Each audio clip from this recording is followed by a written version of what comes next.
തീർച്ചയായിട്ടും ആദ്യമായിട്ട് അവിടെ വരുന്ന ഒരാൾക്ക് അറിയില്ല അവരെന്താ ചെയ്യേണ്ടതെന്ന്. അവരെല്ലാവരോടും ചോദിക്കുകയാണ് ഇവിടെ എന്താണ് ചെയ്യേണ്ടത്, എന്തൊക്കെയാണെന്നുള്ളത്.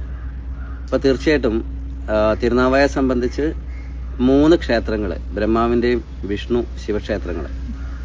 അപ്പോൾ നമ്മൾ ഇവിടെ തിരുനാവായ ക്ഷേത്രം നമ്മൾ പറയുന്നത് നാവാമുകുന്ദ ക്ഷേത്രമാണ്. അവിടെയാണ് ബലികർമ്മങ്ങളൊക്കെ നടക്കുന്നത്. പുഴയ്ക്ക് അക്കരെയാണ് ബ്രഹ്മാവും ശിവനും ഉള്ളത്. ഇതൊരു ട്രയാങ്കിളിലാണുള്ളത്. ഇതിൻ്റെ 3ൻ്റെയും കൂടി മധ്യസ്ഥാനത്ത്, ബിന്ദുസ്ഥാനത്താണ് നമ്മുടെ ത്രിമൂർത്തി മലയിൽ നിന്ന് കൊണ്ടുവന്ന മഹാമേരു സ്ഥാപിച്ചിട്ടുള്ളത്. ആ ബിന്ദു മഹാത്രിപുരസുന്ദരിയാണ്. ത്രിമൂർത്തി മലയിലും 3 മൂർത്തികളാണ്, ഇവിടെയും 3 മൂർത്തികളാണ്. ഈ 3 ക്ഷേത്രങ്ങളിലും നമ്മൾ ആരാധന ചെയ്യുക എന്നുള്ളതാണ്.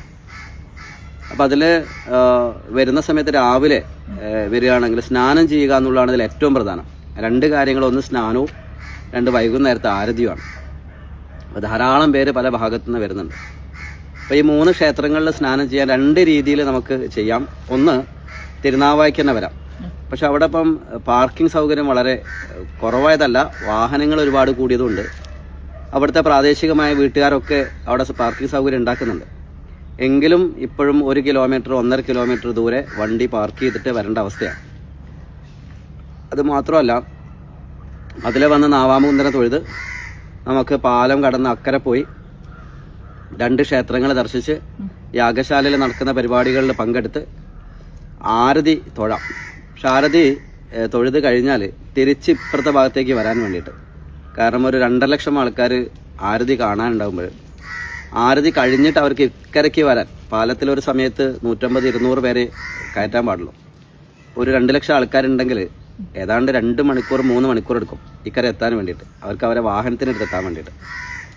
അതുകൊണ്ട് ആ ഒരു കാര്യം മനസ്സിലാക്കിയിട്ട് ഇപ്പോൾ പലരോടും തവനൂർ ഭാഗത്തൂടി വാഹനം വന്ന് അവിടെ പാർക്ക് ചെയ്ത് അവിടെ 2 ക്ഷേത്രങ്ങളിൽ തൊഴുത് യാഗശാലയിൽ തൊഴുത് അവിടെ സ്നാനം ചെയ്ത് ഇക്കരെ വന്ന് നാവാമുകുന്ദനെ തൊഴാം. അവിടെ 12 മണിക്ക് നട അടയ്ക്കും.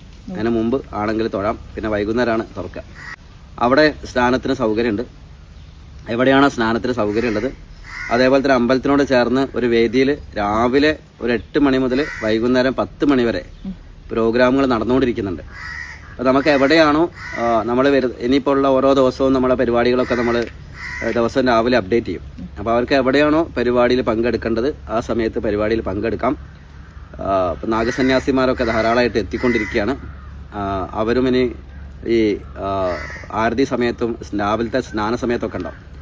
രാവിലെ 8:30 മണിക്കാണ് സന്യാസികളുടെ സ്നാനം നടക്കുന്നത്. അത് നാവാമുകുന്ദ ക്ഷേത്രത്തിൻ്റെ തൊട്ട് താഴെയുള്ള കടവിലാണ് ചെയ്യുന്നത്. സന്യാസിമാരെല്ലാവരും കൂടി രാവിലെ ഗായത്രി ഗുരുകുലത്തിൻ്റെ അരുൺ പ്രഭാകരൻ്റെ നേതൃത്വത്തിലാണ് അത് നടന്നുകൊണ്ടിരിക്കുന്നത്. അപ്പോൾ ഏറ്റവും പ്രധാനപ്പെട്ടത് രാവിലത്തെ സ്നാനം. അത് കഴിഞ്ഞാൽ രാവിലെ 6 മണി മുതൽ വൈകുന്നേരം 6 മണി വരെ അക്കരയോ ഇക്കരയോ എവിടെ വേണേൽ സ്നാനം ചെയ്യാം. പിന്നെ യാഗശാലയിൽ നിരന്തരം പ്രോഗ്രാം നടക്കുന്നതിന് പങ്കെടുക്കാം. വൈകുന്നേരത്തെ ആരതി. ഭക്ഷണം മുഴുവനുള്ളത് ഇക്കരയാണ്. ക്ഷേത്രത്തിനോട് ചേർന്നുള്ള ഊട്ടുപുരയിൽ ഒഫീഷ്യൽസിനും അതുപോലെ തന്നെ വളണ്ടിയേഴ്സിനും ഒക്കെ ഉള്ള ഭക്ഷണമുണ്ട്. പക്ഷെ ഒരു മിനിമമാണ് അവിടെ. കാരണം അവിടെ ആകെ ഒരു സമയത്ത് ഒരു 100 പേർക്കൊക്കെ ഭക്ഷണം കഴിക്കാൻ പറ്റും. പിന്നെ പബ്ലിക്കിന് മുഴുവൻ ഭക്ഷണമുള്ളത് നാവാമുകുന്ദ ക്ഷേത്രം കഴിഞ്ഞ് ഒരു 10-600 മീറ്റർ റോഡിലൂടെ നേരെ പോയാൽ അവിടെ സ്റ്റാളുകളുണ്ട്. അവിടെയാണ് പഴയടത്തിൻ്റെ ഭോജനശാല ഉള്ളത്. അവിടെ ത്രൂ ഔട്ട് ഭക്ഷണം കൊടുത്തുകൊണ്ടിരിക്കുന്നുണ്ട്. രാവിലെ തൊട്ട് വൈകുന്നേരം രാത്രി വരെ ഭക്ഷണം കൊടുത്തുകൊണ്ടിരിക്കുന്നുണ്ട്. അവിടെ എല്ലാവർക്കും ഭക്ഷണം കിട്ടും എപ്പോൾ പോയാലും. ഈ സൈഡിലാണ് ഭക്ഷണം മുഴുവൻ ഉള്ളത്. ഇത്രയാണ് ശ്രദ്ധിക്കേണ്ടത്.